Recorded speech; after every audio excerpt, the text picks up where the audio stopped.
Okay. Magandang gabi po.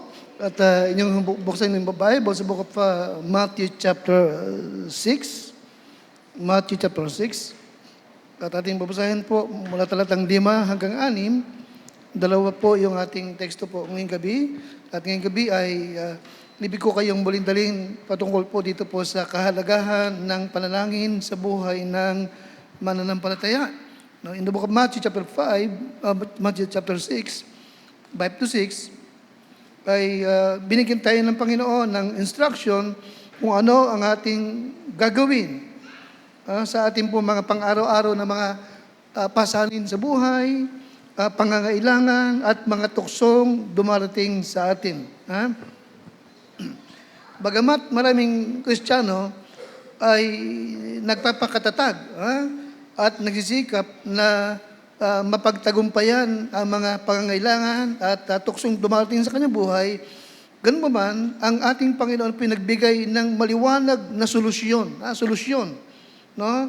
Dito po sa kanyang Sermon on the Mount, sa papaanong paraan natin na mapagtatagumpayan ang lahat ng ito.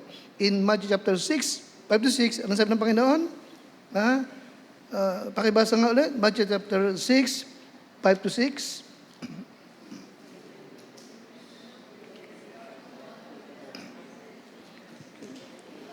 When thou prayest, thou shalt not be as the hypocrites are, for they love to pray standing in the synagogues and in the corners of the street, that they may be seen of men. Verily, I say unto you, they have their reward. Ano yung instruction? Okay, huwag kang magpe-pray para makita lang ng tao. Hindi ba? Amen? Amen? Be sure na nagpe-pray ka, hindi para makita ng sino man, hindi para masabi ng sino man na ikaw ay prayerful. No, hindi. Okay, bagkus nagpe-pray ka upang iyong kausapin ang iyong Ama na nasa langit. Hindi ang kung sino man. Alright? Ang layunin mo is what? Kausapin ng iyong Ama na nasa langit. Bakit? Sapagkat meron kang burdens. Amen? Bakit? Sapagkat meron kang daily needs. Bakit? Sapagkat ibig mong magtagumpay sa mga tuksong dumarating sa iyong buhay at darating. Diba? You see? And then number 6, but thou, when thou prayest, anong kailangan? Yes, enter into thy closet. Okay, ano ang instruction? You need to go into an inner room. Bakit? Ano yung sabi ng inner? Inner room, ano yun? Okay. Nais mong makipagtagpo sa iyong Ama na nasa langit. Hindi ba? Amen? Amen? Kaya inner room, ano sabihin? Nais mong makipagtagpo at makipag-usap sa iyong Ama na nasa langit. Inner. Amen? Ibig mong magpakalalim. Sa iyong pakikipag-ugnay, sa iyong Ama na nasa langit. Okay? Kaya nga, when thou prayest, enter into thy closet. Close the door. And when thou hast shut thy door, sumunod, pray. Again, pray to thy Father. Maliwanag ba? Hindi ang sino pa man ang ibig mo makausap. Amen? Hindi ang kung sino man ang ibig mo makatagpo. Ang ibig mo makausap at makatagpo at makipagtagpo ka ay sa iyong Ama na nasa langit. Amen? And thy Father, which is sit in secret, shall reward thee openly. Again, okay, inuulit-ulit ko lagi, no? All of us we need to learn how to talk to our Lord. We need to learn. Ito po, pinag-aaralan yun eh. Okay? We need to learn how to talk to our Lord in private. In private about whatever concern na meron tayo. Amen? Amen? Okay. And madalas, no, yung itong prayer closet in Singapore ay nagsisilbing ating pinakang war room. Amen? War room. Alala ko sa Amerika, no, iniba ni Trump. Tayo, mayroon tinatawag tayong Department of Defense, okay. Defense Ministry, ano pa isa? Department of what? National Defense, di ba? Iniba na yun ni Trump. Anong tawag sa Amerika nun? Department of War. Yun ang tawag niya. Okay? Tama naman, hindi ba? Sapagat bihirang magtagumpay kung laging depensa. Kasi superpower ang Amerika eh. Bakit depensa? No, sila yung talagang offensive. Amen? Ganun din ang Christian life. Hindi obrang depensa lang tayo. Kaya nga meron tayong talagang tinawag na sword of the Spirit, which is the Word of God. Amen? At ang church ng Panginoon ay kanyang itinayo, hindi upang dumepensa. Kundi upang what? Ano sabi ng Bible? Snatch them out of fire. Amen? Yung ating movement na dorsal winning, hindi depensa yun. Yun ay atake yun eh. Are you listening?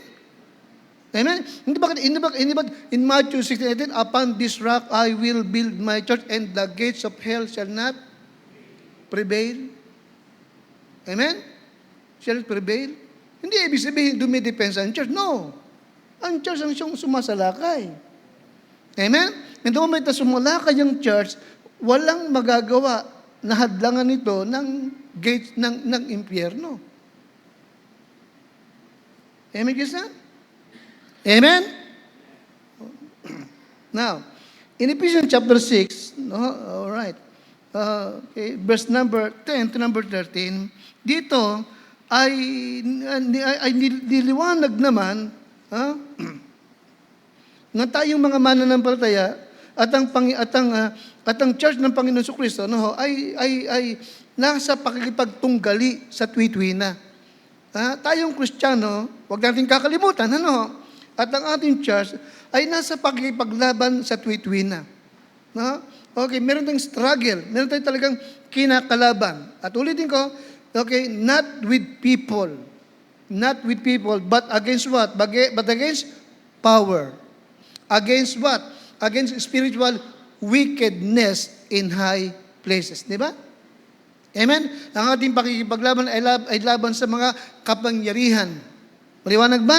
At kasamaan na nasa gawing itaas na naghahari sa libutan ito. Yun ang ating pakikipaglaban. Alright? Na sapagkat espiritu ang ating kalaban, no? At nasa gawing kaitaasan, kailangan natin ng talagang divine protection.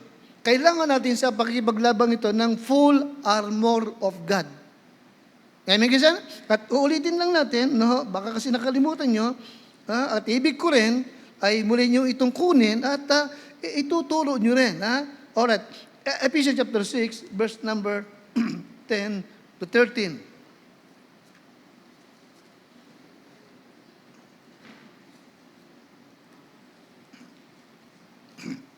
In verse number 10, finally, my brethren, ano nakalagay? Be strong in the Lord and in the power of His might. Put on the whole, what? Armor of God. Okay, nalala niyo po, yung armor of God, yung ay larawan ng isang Roman soldiers, di ba? Na full battle gear siya, mula ulo hanggang paa, may cover ang kanyang katawan, at meron siyang malaking shield. Amen? At meron siyang double blade na espada. Maliwanag ba? Maliwanag ba? Yun ang ibig ng Diyos na maging larawan natin at itsura natin. Bakit natin kailangan yun? Verse number 12 ulit. For we wrestle not against flesh and blood, but against, principalities, against powers. Amen? Against what? The rulers of the darkness of this world. Against what? Spiritual wickedness in high places. Amen? Kaya hindi uubra yung nakikita natin na anong tawag doon? Mga padrama ng mga Pentecostal at JAL. Di ba? Ikaw na Diablo, ginagapos kita sa dugo ni Kristo. Ikaw na Diablo, idinideliver kita doon sa kailaliman. Na para bang akala nila, takot sa kanila ang Diablo. No, hindi takot ang Diablo sa iyo. Okay, amen? Okay, kung wala ang blessing, kung wala yung power ng Lord, hindi tayo magkatagumpay sa kalaban na yan. Amen, Christian? Remember, sabi ng Bible? Okay, yes. Tinuruan tayo ng Bible na to resist the devil. Tama? Ano sabi ng Bible? Resist the devil and he will flee from you. Pero wag mong kakalimutan yung nauna doon. Anong nauna doon sa resist? Submit. Tama?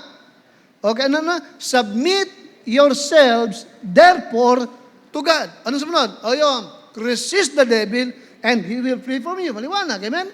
Amen? Kung walang submission sa Diyos, hindi mo kayang i-resist ng devil. Di ba alam eh? Kaya ang mangyayari dito, para bang ikaw ay, eto ang Panginoon, kanina, nasa harapan ka, tama? Ay nung makita mo malaki yung kalaban mo, tumakbo ka sa likod ng Lord. At hinayaan mong Lord ang makipagbakbakan sa iyo. Nakanya ka doon? Yun ang submission. Lord, wala akong magagawa. Malaki ang kalaban ko. Kaya Lord, tatago ako sa iyo. Ipaglaban mo ako. Nakanya po ako doon? Amen? Kaya nga, ibinigay sa atin itong armor na ito. Now, ano itong armor of God na ito? Dinig po, bago tayo tumuko dun sa prayer. Verse number 13. Wherefore, take unto you the whole armor of God, that ye may be able to withstand in the evil day. And having done all, to stand. Stand therefore, having your loins with girt about with truth. All right? Ano yung girt? Ano yung truth na ito? No? Yung girt, itong truth na ito, no? Yung girt, itong truth na ito ay ito po pinagpapahayag ng kakayahan mo, no? Na makalakad ka in the light sa kaliwanagan ng Panginoon. Okay? Kaya nga hindi mo magagawang mamuhay kay Christ without the truth. Without itong girdle of truth na ito. No? Ano sumunod? Yung breastplate. No? Ito yung pantakip mo sa dibdib. Okay? Anong kasing breastplate ito? Of righteousness. Alright? Okay? Itong breastplate ito yung bantay mo sa iyong emotion. Let me remind, okay? Most of the time, no, kapag natalo ka ng yung emotion, doon ka mabaksak. Yung ba nagiging madrama ka? Maliwanag ba? Maliwanag ba? Anong kailangan mo? Kaya kailangan mo ng breastplate of righteousness. Alam mo yung katwiran ng Diyos. And then sumunod. Verse 15. And your feet, maging yung ating mga paa, kailangan natin ng tinatawag na proteksyon ng ating mga paa. Okay? Sa ganung paraan, yung gospel of peace ay ating pong maipahayag saan man dako tayo mapunta. Alright? And then ano pa yung ating kailangan? Shield of faith. Above all, taking what? The shield of faith. Alright? Okay? Para saan ito? No? Yung shield of faith, ito yung complete na pangtakip mo sa iyong katawan. Sa ganun pala ay mapatay mo yung mga nagliliyab na mga tukso, atake ng diablong ibinabato sa iyo. Amen, Christian? Amen? Now, ano pa yung ating kailangan? Okay? The sword of the Spirit, and take the helmet of salvation. All right. Now, para saan yung helmet ng salvation? To protect our thinking. Sa yung helmet of salvation, to protect our what? All right. Kanina, yung shield of faith ay para maprotektahan tayo sa nagliliyab na palaso ng diablo. Nagliliyab yun, ha? Na yung helmet naman ay para maprotektahan ng ating kaisipan. Maliwanag ba? Para hindi tayo magkaroon ng isip ng unbeliever. Now, like ko minabanggit, maraming Kristiyano, meron silang saved soul, pero meron silang unsaved what? Mind. Okay. Number 18. 18. Sunod is what? Ito yung pinaka-conclusion, praying always with all prayer and supplication in the Spirit, and watching thereunto with all perseverance and supplication for all saints. Okay? Ito yung pinaka-conclusion. We must pray at all times. Ibig sabihin, we must pray at all times. Now, pansinin niyo po, ibinigay lahat yung pamprotekta sa atin para maging matagumpay tayo. No? Okay, sa depensa at sa offensive. Pero ang pinakang conclusion is what? We must what? Pray at all times. Alright. Marami tayong kilala. Magaling sa mga naunang nabigit ko. Pero nagsibaksak. Bakit? Sapagkat nakalimutan niya sa lahat na ito, mahalaga pa rin yung prayer natin. Paliwanag ba? We must pray at all times. Hindi tayo kinakailangan maging kabilang sa casualties.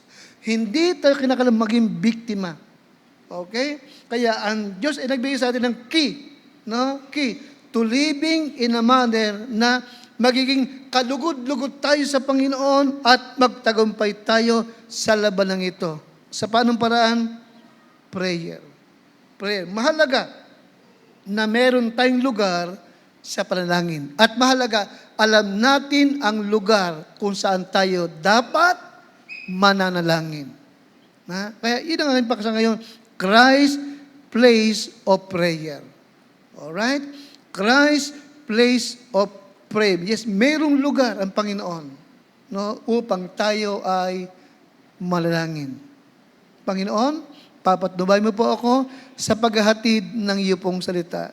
Kami po'y muli mong kausapin at pag-alabin ang aming pong buhay pananalangin. Hinihiling ko ito sa pangalan po ng Panginoong Hesus. Amen. Alright. Now, in Matthew 6, balikan natin po, Matthew 6, verse number 6, no? Nagturo ang Panginoon about the place of prayer. Number 1, it is a private place. Okay? It is a private place. Ano yung number 1? Ano yung lugar ng prayer? A private place. Okay, bakit private? Okay, yun ang sinabi ng Panginoon eh.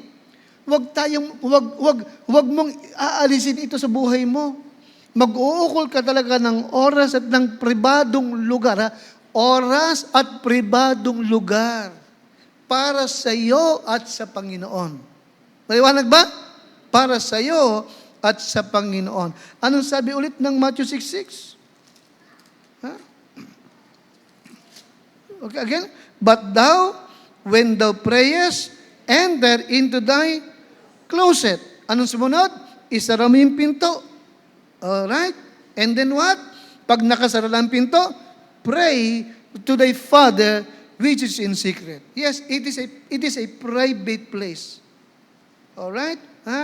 Kaya nga, kung talagang seryoso ka, naibig mo talagang meron kang quiet time with God, along with God, no? Alright, mahalagang mag-provide ka talaga para sa iyo at sa Panginoon. Ulit ko nila, huwag mo itong aalsin sa buhay mo. Hindi pwedeng lagi tayong abalang-abala at maraming gagawin. At sabihin mo, wala kang halos panahon para mag-pray. Kapag nangyayari na ang nagiging katwiran mo, wala ka ng panahon para mag-pray, malalaglag ka. Maliwanag ba? Malalaglag ka. Talagang kailangan mag-ukol ka ng oras at lugar para makausap mo ang Panginoon. Okay? It is a private. God wants to meet you sa bawat araw. Gusto ko makatagpo ng Panginoon. Alright? Sa ganun parang ma-develop yung tinatawag na close relationship mo sa Diyos. Kaya anong number 1 na lugar ng prayer? It is what? Private place. Amen? Mahalaga meron kang lugar. Alright? Kung inaakala mo na kapag maliwanag na, wala ka ng time, mag-effort ka. Amen?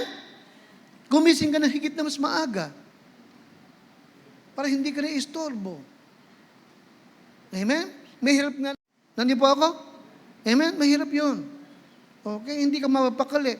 Hindi mo alam, baka ikaw ay, hindi mo alam, ginagapos ka na. Amen? Amen? Kaya it is a private place. Alright? Na? Okay? Maging creative ka. Maliwanag ba? Maging creative ka, mag-adjust ka ng oras, mag-adjust ka sa iyong part. Okay? Because God wants to meet you bawat araw. Maliwanag ba? Ibig kang makatagpo ng Panginoon. Ibig ka niya makausap, ikaw lang.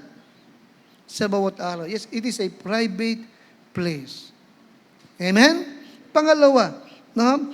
Okay, it is where our battles are fought. Ha?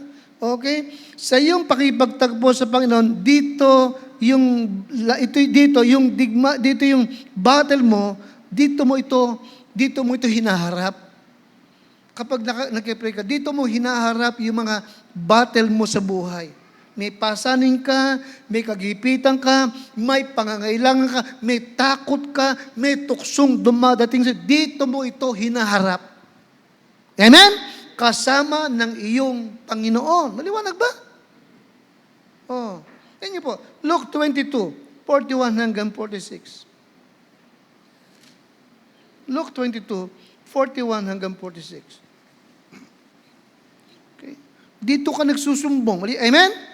Dito ka nagsusumbong. Kung meron kang hindi mapagsumbungan, dito, sinusumbong mo sila sa Lord. Okay, Luke 22, 41. Alright, nandiyan na kayo? O, tingnan ha? 39. And he came out and went as he was wont to the Mount of Olives. And his disciples also followed him. And when he was at the place, he said unto them, pray that you enter not into temptation. And he was withdrawn from them. Kita mo, lumayo siya. Iniwan niya yung kanyang mga disipulo. Ibig niyang mapag-isa. Ibig niya kasi makausap ang kanyang ama. Naku niyo po ako doon? Amen? Ito yung lesson. Kung ang Panginoong Jesucristo talagang naghahanap siya ng lugar at oras na siya at ang ama lamang ang makakausap, ay higit natin kailangan yon. Amen? Maliwanag ba? Kung siya na ating Lord, nagbigay siya ipinakita niya na napakahalaga ng private place para sa kanya, lalo't higit sa atin. Oh, kaya natin mo, and he was withdrawn from them about a stone. Gaano siya kalayo sa kanyang mga alagad? Gaano ang agwat ang ginawa niya para mapag-isa siya sa kausap ng kanyang ama? Gaano kalayo? A stone cast. Malayo. Amen? Okay. Isang bato, ang layo. Okay. Ha? Alright. Nung siya malayo na sa kanilang mga alagad, anong ginawa niya? He kneeled down and what? Prayed. Oh. Saying, Father, if thou be willing, remove this cup from me. Nevertheless, not my will, but thine be done. Again, hindi siya natatakot sa crucifixion, hindi siya natatakot. Amen? Nangingilabot siya sa kasalanang kanyang papasanin. Nakikinig ka sa akin? Kasi he's the Holy One eh. Banal siya eh. Amen? Hindi niya kinatatakutan yung pako at yung saksak at yung hagupit. Maliwanag ba? Maliwanag ba? Ang kanyang naisip is what? Yung dilim, yung bigat, yung dumi ng kasalanan na kanyang papasanin. Yun. Okay? Nevertheless, not my will, but thine be done. Number 43, pakilakas.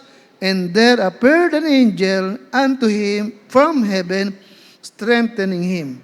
And being in an agony, he prayed more, malakas, earnestly, and his sweat was as it were great drops of blood falling down to the ground. And when he rose up from prayer and was come to his disciples, he found them sleeping for sorrow, and said unto them, Why sleep ye? Rise and pray, lest you enter into temptation. Nakati ko, ha? Pansin niyo po yung talatang 44. No? Habang nananalangin siya na buong ningas, anong nangyari? Anong nangyari? 44? Taka? At nang siya'y nang lulumo ay nanalangin siya ng lalong maningas.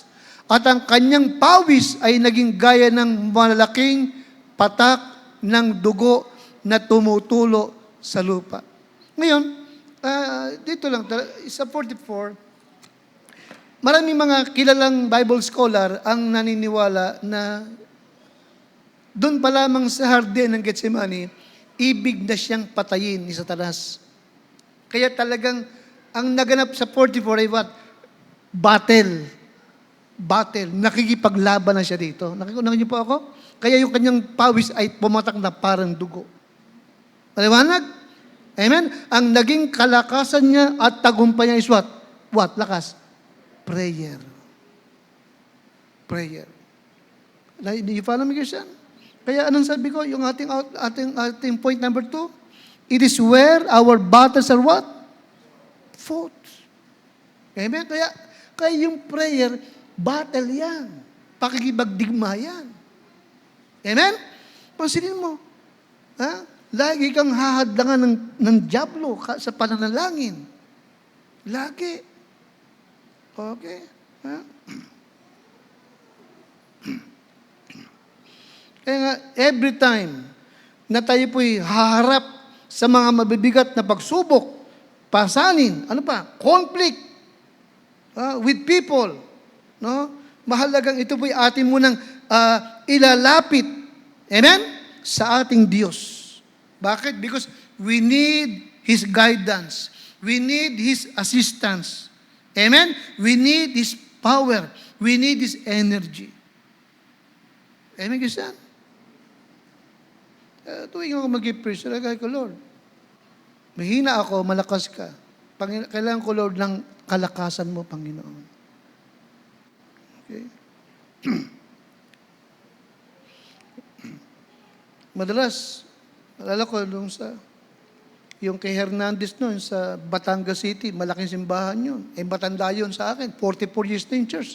44 years na yung pastor na, balka-pastor doon. 44 years na yung church. Okay. Pagtayo ko, ang dami ng tao. Tapos nasa harap ko, mga pastor na marami. Ako, ang pakiramdam ko sa sarili ko, batang pastor ako. Doon pa lang, makakadama ka na ng kakaiba. Na para bang yung boss ko, mawawala, oh Lord, kailangan ko ng energy. Kailangan ko bigyan mo ko ng boses, Lord, to preach the word. Nangyari na naman sa Lemery, nung Sunday ng umaga, walang problema. Kasi halos lahat, first time visitors niya. Siyempre, nag-pray ako talaga, nag-imitin ako ng Lord. Lord, I pray na wag pong mabigo yung pastor. Nag-expect siya na marami mas-save. O salamat. Amen? Nung gumabi na, nung hapon na. Okay. Doon na yung mga pastor ulit. At yung teacher ko, si Nancy Strong, naandon. Yung asawa ni Pastor Tan, naandon. Yung asawa ni Danny Porak, naandon. Anong nangyari pa? No? Asa ba yung kasama ko? Anong nangyari pa?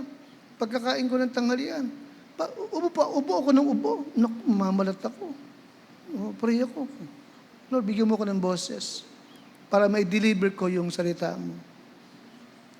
Lord, kung wala akong magagawa, sino ako para magturo sa mga taong ito? Amen, Christian? Kaya nga, sa prayer, it is where our what? Battles are fought. Amen? Talagang pipigilan ka ng dyablo. Okay, tatakutin ka niya kung ano-anong mangyayari sa'yo para wag mong magawa yung pinapagawa ng Panginoon. But again, through prayer, doon natin na pagtatagumpayan yung ating mga battles na yan. Amen? Amen?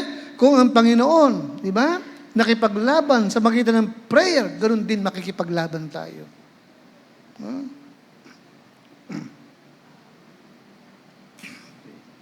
Number 3, It is where we get our instruction for the day. In Proverbs 3, 5 to 6, Kawikaan 3, talatang 5 hanggang 6. Ano yun sabi ng Bible doon ito? Ha? Okay, trust in the Lord with all thine heart. Amen? At huwag kang manalig sa iyong sariling kaunawaan. Talatang 6, kilalin mo siya sa lahat ng iyong lakad. Now, sa papaanong paraan mo siya kikilalanin? Sa papaanong paraan? Prayer. Panginoon, kinikilala kita. Amen? Ako, walang magagawa, pero may magagawa ka. Amen? Pero Panginoon, kinikilala kita. Ako, hindi ko alam ang gagawin ko, pero alam mo ang tama akong gagawin. Anong pangako niya? Kapag kinilala mo sa lahat ng plano mo, pangarap mo, ambisyon mo, plano mo, anong pangako niya? Pag kinilala mo siya, ituturo niya ang iyong mga landas. Ituturo niya yung direksyon mong pupuntahan. Okay? Again, we never know kung anong mangyayari bukas. Maliwanag? We never know kung anong naghihintay sa ating pupuntahan. We never know. We never know kung tama yung ating plano. Yan lang. Pero alam ng Diyos. Alam lahat ng ating Panginoon. Kaya talagang mahalagang magsasubmit ka sa Kanya. Balagyan, isa sa bahagi at pagpapakita ng iyong pagsubmit ay through what? Prayer. Amen? Pag-amin na, Lord, wala akong magagawa. Hindi ko alam kung anong tama. Okay? Kaya nga, we need to start the day in a quiet time with God. Amen? At sa iyong panalangin, ulitin ko, na andon mahalaga, Lord, nagkapasakop ako sa iyo. Nagsusuko ako sa iyo ng sarili ko sa araw na ito. Alright? And again, anong kanyang pangako? Pag ginawa mo yan, He shall direct. Amen? He shall direct what? Lakas. Hindi paths. Yung mga tama mong dadaanan. Gagawin. Alright? Kaya nga, ano yung place of prayer? Private. Pangalawa, it is where our battles are fought. Pangatlo, it is where we get, dito tayo nakakatanggap ng instruction mula sa ating Diyos sa bawat araw. Alright, pang-apat. No? Psalms 51.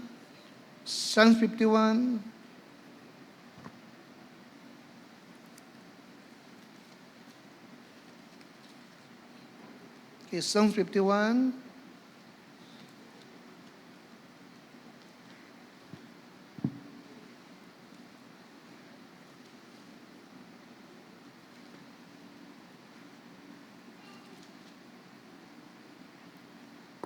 Andiyan na po kayo? Okay, sunod niyo po ako, no? 1 hanggang 4. 1 hanggang 4. Ayan, okay. Basahin natin muna sa King James Bible para may power. Okay, tsaka natin basahin sa Tagalog. Okay, 51. Have mercy upon me. Alright, napasin niyo po. Si David ang nagsasalita dito. Kita niyo po? Amen? Amen? Okay, at maliwanag, sa verse number 1 pa lang is what? Ito po'y prayer. Si David ay nagpe-pray, kinakausap niya ang Diyos. Amen? At sa kanyang prayer, anong sabi niya? Maawa ka sa akin, O Diyos. Kita niyo po yan? Have mercy upon me, O God, according to thy loving kindness, according unto the multitude of thy tender mercy, blot out my transgression. Wash me thoroughly from mine iniquity, and cleanse me from my sin. For I acknowledge my what? My transgression and my sin. Yun niyo po? Sa Tagalog, verse number 1, Brother Justin. Okay, sabi niya, ito yung sinabi niya sa prayer, maawa ka sa akin, O Diyos. Ayon sa kagandahang loob ayon sa iyong karamihan ng malumanay na mga kaawaan ay pinawi mo ang aking mga pagsalangsang. Talatang 2, hugasan mo akong lubos sa aking kasamaan. Linisin mo ako sa aking mga kasalanan. 3, sapagkat kinikilala ko ang aking mga pagsalangsa. Maliwanag, amen? At ang aking kasalanan ay laging nasa harap ko. Inamin niya talaga, amen? Talatang 4, pakilakas, laban sa iyo. Sa iyo lamang ako nagkasala at nakagawa ng kasamaan sa iyong paningin upang ikaw ay ariing ganap pag nagsasalita ka, maging malinis pag humahatol ka. Kita niyo po? Anong pinapakita ng lugar ng prayer? It is where we deal with our sins. Pakilakas yung 4, place ng prayer. Kita niyo? Sa ating prayer life, sa ating pag-praise the Lord, dito natin hinaharap yung ating mga kasalanan. Amen? Dito natin inaamin, maliwanag ba, yung ating mga nagawang paglabag, pagkakasala sa ating Diyos. Amen, Christian? Dito tayo humihingi ng kapatawaran at kalinisan sa ating Panginoon. Amen? Amen? Nagkakasala tayo eh.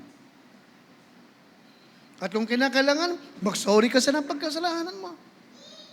Maliwanag ba? Amen?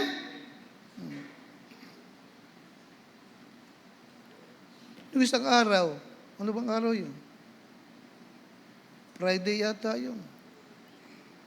May napagalitan ako. Nasigawan ko. Nung kinagabihan, mali ako. Nasigawan ko. Nagsorry, Lord, sorry po. Mali po ang nagawa ko. Alam ko, mali po. Nasigawan ko yung isang member ko. O yan. Humingi ako ng tawad doon sa mister niya. Okay? Kasi ganun talaga. Kasi ang mahalaga, inamin mo, nagkamali ka. Okay? At kung kinakailangan, bumigay ka ng tawad sa pagkasalanan mo. Okay? Kaya nga, anong lugar ng prayer? It is where we deal with our sins. Amen? At ang Diyos naman tapat para patawarin ka at what? Linisin ka. In 1 John 1:9, if we confess our what? Sins. Amen? Tapos yun, if we confess, hindi repentance is changing of mind. Amen? Ang confession is what? You agree to God that it is sin. Lord, inamin ko, mali ako. Nagkasala ako. Amen? You see? Kaya nga, ganun kahalaga ang prayer sa buhay natin. Amen? Dito tayo nagpapakababa sa ating Panginoon. Dito natin inaamin yung mga pagkakasala natin. Dito tayo humihingi ng kapatawaran at kalinisan. Amen? Dito natin kiniklaim ang kanyang awat, habag at pagkapatawad sa ating kasalanan. Alright? Number 5, na lugar ng prayer, 55:17. Psalms 55:17.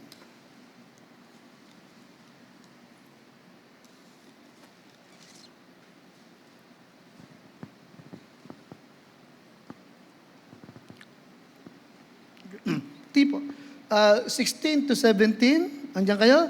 As for me, I will call upon God, and the Lord shall save me. Number 17. Tama ba ako? 55:17. Ready? Evening and morning and at noon will I pray and cry aloud. And then what? And He shall hear my voice. Kati mo, ang ganda, amen? Ang ganda, amen? Oh. At kanyang didinggin ang aking tinig. Oh, anong lugar ng prayer doon? Okay, dito sa prayer time natin with God, dito sa ating quiet time with God, it is where we develop, dito na-develop yung ating intimate relationship with the Lord. Oh, dito na-develop, dito nabubuo, dito lumalakas yung ating, talagang intimate, malapit, napakalapit, napakatamis nating kaugnayan sa ating Panginoon. Amen, Kisan? Oh, hindi ba't ganun din sa mag-asawa? Hindi ba't ganun din sa mga magkakaibigan? Anong nagpapatatag ng relasyon? Yung lagi kayong magkausap. Amen, Kisan? Amen? May kilala nga ako, yung lalaki, gwapo. Yung lalaki, gwapo talaga siya. Parang kamukha siya ni, sino ba?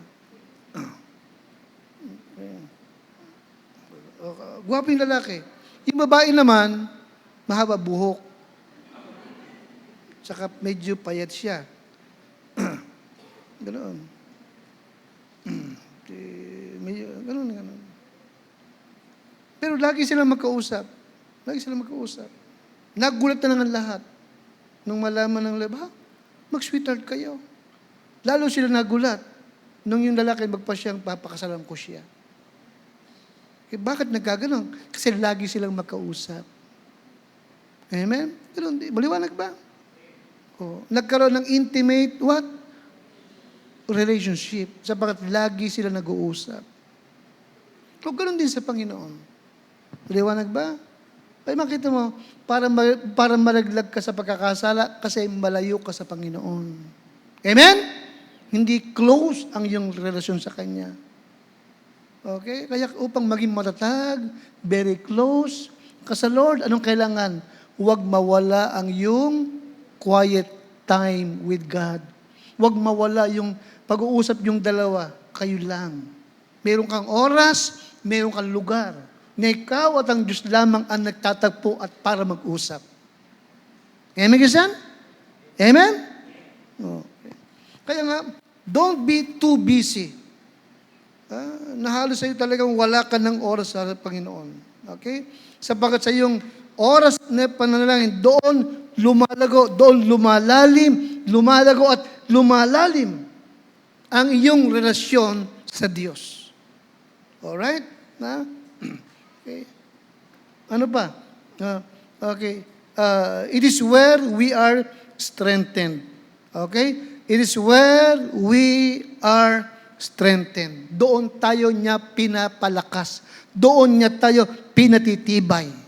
Amen? Remember, alam niyo po, nung ang Panginoon ay nagpe-pray sa Garden ng Getsemani, hindi ba't nanlulumo siya?